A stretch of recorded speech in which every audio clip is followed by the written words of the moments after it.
नमस्कार दोस्तों। तो फिर से आपका एक बार स्वागत है विकास यूनिवर्सिटी के इस शानदार वीडियो में। तो आज हम सीखेंगे कि एक स्टॉप वॉच या टाइमर भी हम बोल सकते हैं कि टाइमर और स्टॉप वॉच को सी लैंग्वेज में कैसे बनाया जाता है। ठीक है। स्टॉप वॉच आप जैसे कि आप जानते हैं कि ऐसे डिजिट होते हैं। ठीक है। तो जब हम रेस करते हैं या कोई 10 मिनट की रेस होती है, 5 मिनट की रेस होती है, तो उसका हम किस ढंग से पता लगा सकते हैं। स्टॉप वॉच चलता है तो उससे पता चलता है कि 10 मिनट की रेस हो गई, 5 मिनट की रेस होगी। इसमें एग्जैक्ट पता चलता है। या जब आपने सपोज करो आप एक्सरसाइज कर रहे हैं तो आप स्टॉप वॉच ऑन कर देते हो, तो आप देखते हो कि आपने कितना टाइम एक्सरसाइज किया या कुछ भी चीज। स्टॉप वॉच या टाइमर, इससे आप कुछ भी चेक कर सकते हैं, जो भी इसका काम है। ज्यादा ना इसके ऊपर डिस्कस करते हुए मैं आगे प्रोग्राम बनाता हूं जिसके लिए हम यहाँ पे सभी इस वीडियो में आए हैं। तो कोडिंग करने से पहले मैं आपको इसमें यूज होने वाली एक हेडर फाइल के बारे में बताता हूँ। इसमें मैं एक एक्स्ट्रा हेडर फाइल यूज करूंगा। ठीक है। इसमें मैं एक एक्स्ट्रा हेडर फाइल यूज करूंगा जिसका नाम है अपना dos.h, DOS dos.h। ये मेरे पास एक हेडर फाइल है पहले ही इसमें सी में। इस हेडर फाइल का मैं इसलिए यूज करूंगा क्योंकि इसमें मैं एक फंक्शन का यूज करूंगा। इस प्रोग्राम को बनाने के लिए मैं एक फंक्शन का यूज करूंगा जिस फंक्शन का नाम है डिले फंक्शन। तो डिले फंक्शन को यूज करने के लिए मैं dos.h हेडर फाइल का यूज करूंगा, क्योंकि जो डिले फंक्शन है वो पहले ही प्री डिफाइंड है कि डिले फंक्शन क्या काम करता है। वो पहले ही प्री डिफाइंड है किसमें, dos.h में। और यहाँ पे मैं आपको और एक बात बता देना चाहता हूँ डिले के बारे में, डिले फंक्शन के बारे में, कि इसमें हम जो वैल्यू डालते हैं वो मिली सेकेंड में होती है। मिली सेकेंड में इसमें जो वैल्यू होती है वो मिली सेकेंड में होती है। जैसे कि अगर मुझे 1 सेकेंड डालना हो डिले में, कि 1 सेकेंड डिले हो, तो उसके लिए मुझे क्या करना पड़ेगा, 1000 वैल्यू यहाँ पे मुझे डालनी पड़ेगी, क्योंकि 1000 millisecond equal to 1000 millisecond equal to 1 second. 1000 millisecond equal to 1 second जैसा आप जानते हैं। इसलिए मैं, अगर मुझे 1 सेकेंड का डिले चाहिए तो मैं यहाँ पे 1000 वैल्यू इंक्लूड करूंगा। ये आप ध्यान में रखिए, क्योंकि बेसिक पहले मैं क्लियर कर देता हूँ, ताकि, क्योंकि आपको बाकी तो आइडिया होता ही है, बट कैसे क्या चीज हो रही है उसका थोड़ा बेसिक माइनर आपकी ये चीजें रह जाती है, तो पूरा प्रोग्राम पूरा समझ में नहीं आता कि ये चीजें हो कैसे रही। क्योंकि मैं चाहता हूँ जितने भी स्टूडेंट्स मेरी वीडियो देख रहे हैं उनको टोटल क्लियर हो जाए कि बेसिक कहाँ से कहाँ को चीजें जा रही है, कैसे स्टार्ट हो रही है और कैसे एंड हो रही है। यही मेरा मेन मकसद है। ठीक है। तो ये आपकी हेडर फाइल रहेगी जो मैं इंक्लूड करूंगा, न्यू हेडर फाइल जो आप सीख रहे हैं dos.h। और ये मैं इसलिए यूज करूंगा क्योंकि डिले फंक्शन इसमें प्री डिफाइंड है, और डिले फंक्शन के अंदर जो भी वैल्यू होगी वो मिली सेकेंड में डिफाइन होगी। ठीक है, ये आप समझ लीजिएगा। बाकी मैं डिस्क्रिप्शन में डिले के बारे में अपने ब्लॉग में लिख भी लूंगा, तो आप वहां पे जाके डिले फंक्शन के बारे में पढ़ भी सकते हो डिटेल में, या अपनी नोटबुक में आपने उतारनी हो तो वहां जाके आप उतार भी सकते हैं। ठीक है। तो चलिए आइए, स्टॉप वॉच या टाइमर के लिए कुछ भी आप बोल सकते हैं, प्रोग्राम शुरू करते हैं। तो सबसे पहले हम क्या करेंगे, इंक्लूड करेंगे एक हेडर फाइल, हमेशा की तरह जो होती है standard input output header file. और दूसरी जो मेरे पास हेडर फाइल होगी वो होगी console input output dot H.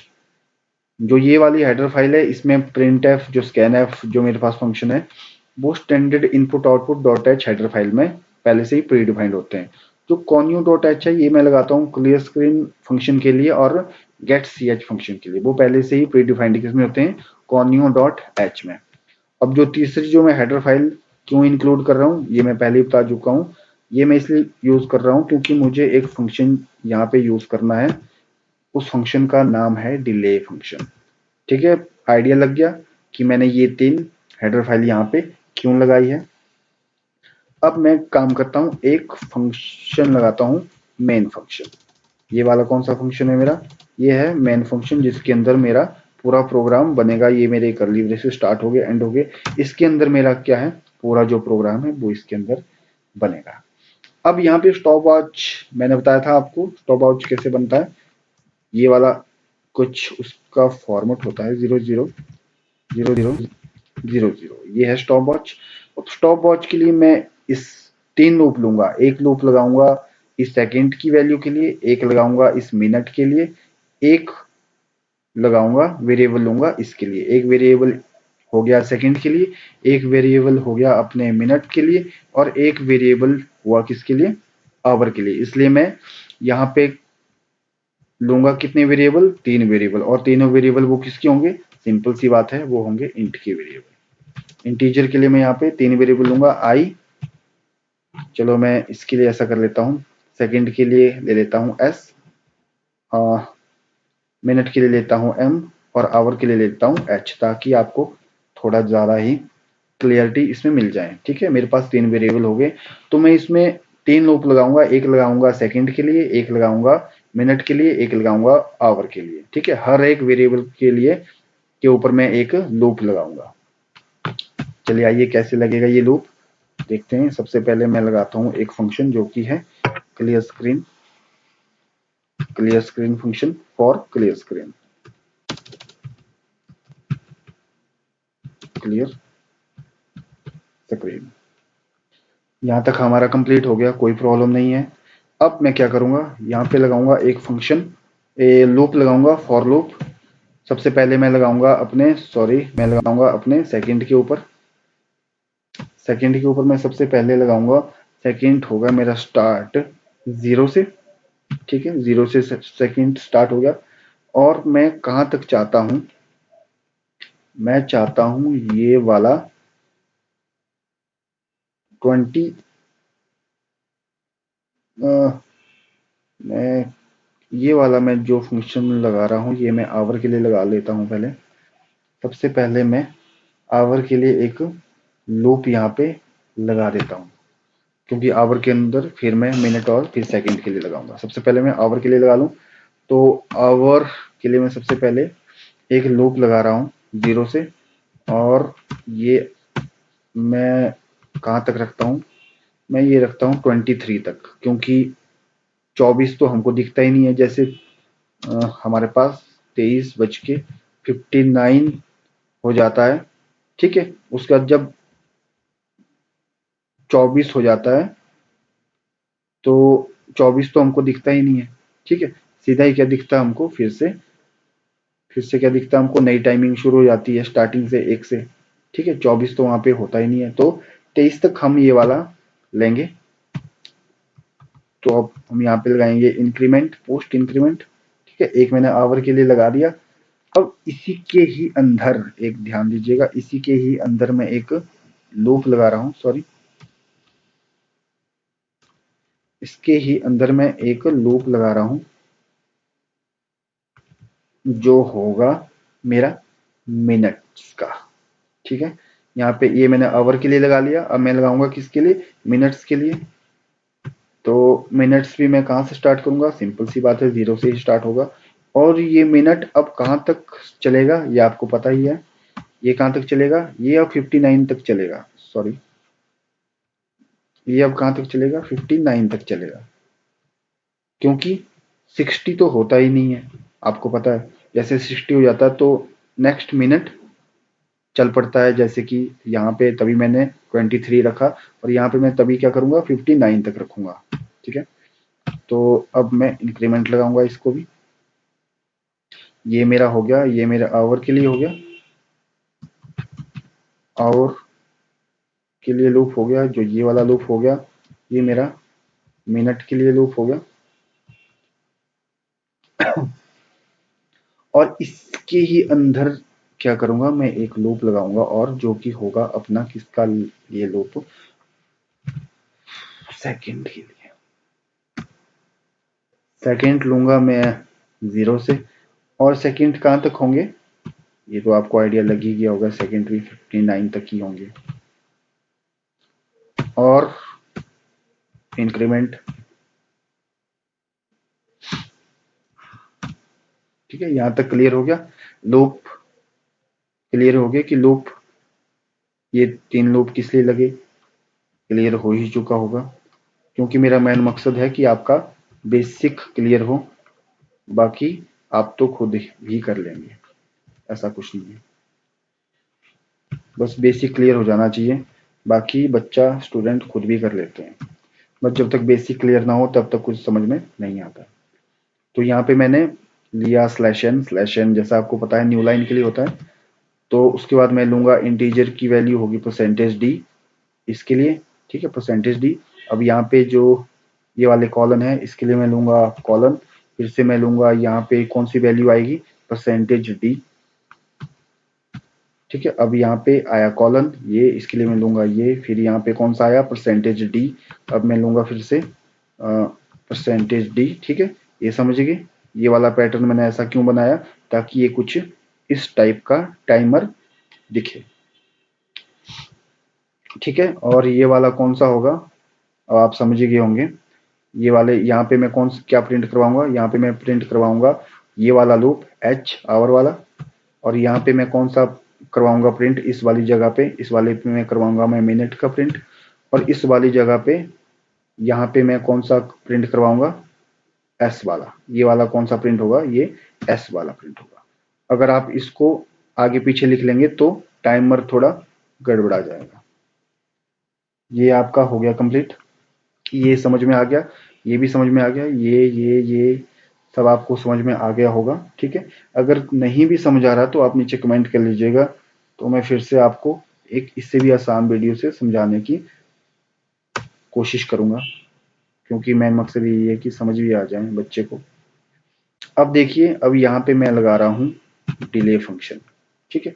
अब यहाँ पे वो मैंने डिले फंक्शन का यूज किया, और इसमें मैं वैल्यू दूंगा 1000 मिली सेकेंड में, जो कि होगा 1 सेकेंड के बराबर, ठीक है। अब हम क्या करेंगे, यहाँ पे भी मैं क्लियर स्क्रीन कर देना चाहता हूँ, ताकि यहाँ पे आगे वैल्यू जो है वो क्लियर स्क्रीन में शो हो। अब यहाँ पे मैंने ये वाला बंद कर दिया, ये वाला कौन सा बंद हुआ, ये वाला जो सेकंड वाला लूप था उसमें मैंने ये वाली सारी चीजें इसमें कर दी, ठीक है। यहां तक आपको क्लियर हो गया।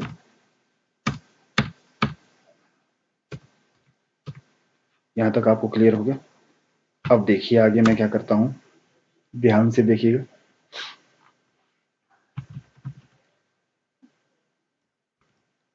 अब जो ये वाला मैं प्रिंट कर रहा हूं, ये किसके लिए कर रहा हूं, ये मैं प्रिंट कर रहा हूं मिनट के लिए, ठीक है। जो ये वाला प्रिंट हुआ, ये वाले ये हुआ सेकंड के लिए। अब ये वाला जो प्रिंट हो रहा है, क्योंकि ये वाला सेकंड का यहाँ से यहाँ के बीच में जो कोडिंग थी वो सेकंड की कोडिंग थी। अब जो ये वाला है वो किसके लिए चलेगा, वो मिनट के लिए चलेगा, सेम टू सेम। यहाँ पे मैं करूंगा परसेंटेज डी, फिर से मैं वही करूंगा, फिर करूंगा परसेंटेज डी, फिर से करूंगा परसेंटेज डी, ठीक है। ये आपको समझ आ गया होगा। अब यहाँ पे मैं करूंगा एच एम एस।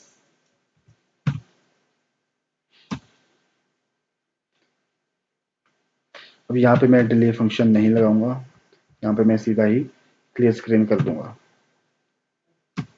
ये हो गया मेरा, ये मेरा कौन सा क्लियर हुआ, ये मेरा ये वाला जो प्रोग्राम है वो मेरा ये वाला क्लोज हो गया, ठीक है। ये मेरा मिनट वाला क्लोज हो गया। अब देखिए नेक्स्ट, नेक्स्ट में क्या करता हूँ, नेक्स्ट मैंने फिर से प्रिंट किया। अब ये वाला किसके लिए प्रिंट हो रहा है, अब ये वाला जो लास्ट वाला है वो प्रिंट हो रहा है अपना आवर के लिए,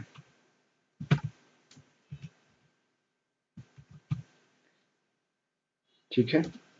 ये हो गया अपना एच, फिर एम, फिर एस।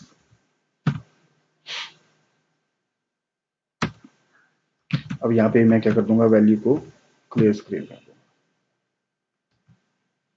अब ये वाला जो है मेरा वो कौन सा क्लियर हुआ, वो कौन सा फंक्शन बंद हुआ, ये वाला आवर में, ठीक है। अब देखिए नेक्स्ट, अब मैं क्या करूंगा, यहाँ पे मैं लगाऊंगा गेट सी एच, ठीक है। और ये वाला कौन सा बंद होगा, अब यहाँ पे जो ये वाला है पूरा जो मेन फंक्शन है, अब ये मेन फंक्शन कहाँ पे क्लोज होगा, यहाँ पे। ठीक है, मैंने पहले ही यहाँ पे क्लोज कर दिया है, ये देखिए। ठीक है, पूरा प्रोग्राम हो गया, पूरा प्रोग्राम मेरा बन गया, पूरा प्रोग्राम आपको समझ आ गया होगा। अब मैं करता हूँ कंपाइल, कहीं कोई एरर हो। एरर तो आ गई, चलो चेक करते हैं क्या एरर है। अच्छा, मैंने यहाँ पे आदत पड़ी हुई है ना।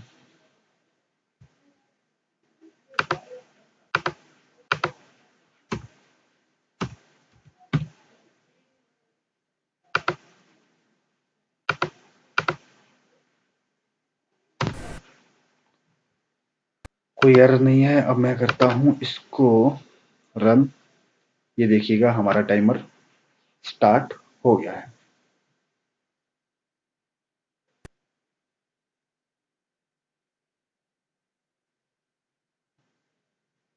ठीक है, करता हूं मैं कैंसिल।